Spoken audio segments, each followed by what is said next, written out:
So I was in line at the grocery store just the other day, and I saw one of the most crazy things I've ever seen in my entire life. You know how you're in a hurry and there's that one person that's sitting in line that's checking out that is going super slow, or they start yelling at the cashier? Yeah, I had one of those experiences going on. There was this woman just tearing into the cashier. And apparently, some coupons weren't ringing up correctly. So here we are in line. We're all going crazy. We're all like checking our watches, trying to figure out what in the world are we going to do because we can't get out of this line. And this woman won't stop. The look of rage on her face as she yelled at the cashier behind the counter was crazy. I thought bloodshed was going to happen. No kidding. But I tell you what, that cashier, she took it. She let that woman yell. She didn't get mad. She didn't yell back. She was even being apologetic. And I kind of felt like she was being a doormat and doing what nobody really should do. Don't let people walk all over you like that. But she did. And in the end, the woman got a few of the deals she wanted, but mostly she didn't. She stormed away from the counter, and even as she went, the cashier called back to her, "I truly hope you have a blessed day, ma'am." Now, I'm from Texas, and that's like, bless your heart. And that can mean all sorts of things. That can mean, screw you, buddy.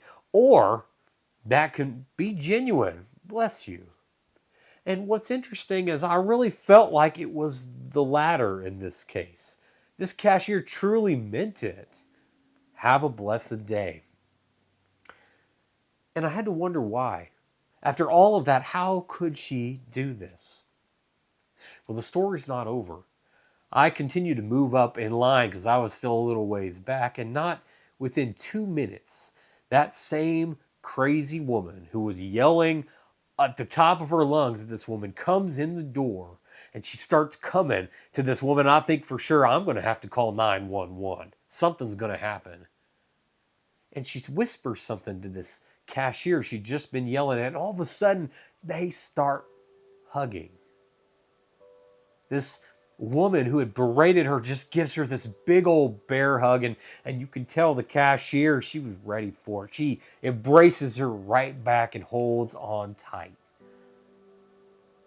And I can hear a little bit of their conversation, enough to know that what the woman says, this woman who had just been enraged, she says, "I want to thank you for trying to help me. I just want to feed my kids." And at that moment, I felt ashamed.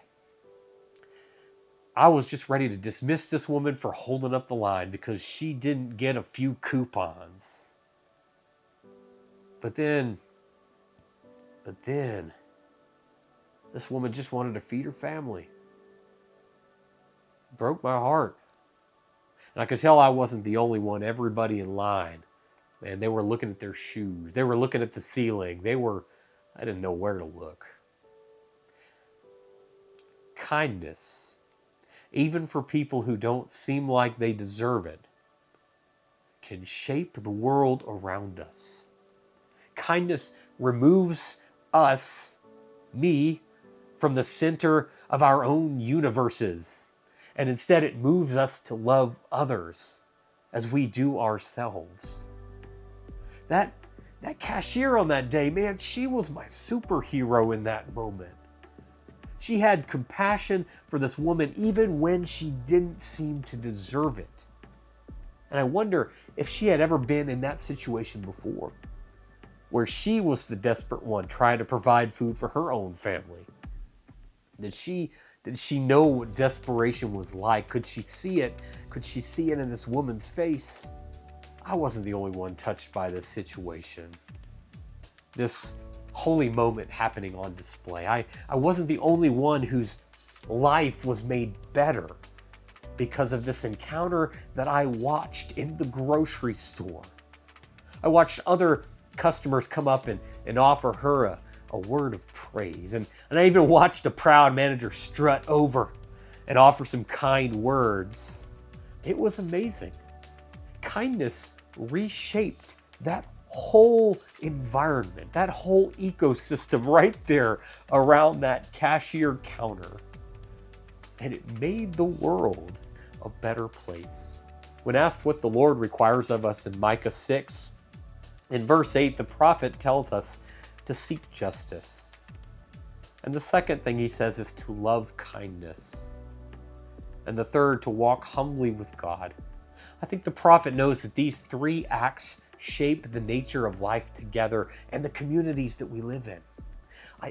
I wonder if what we need in our world today are less self-righteous Christians who are devoted to dogma and doctrine and political party, and instead we need more cross-bearing disciples who practice this world-shaping act of kindness and self-giving.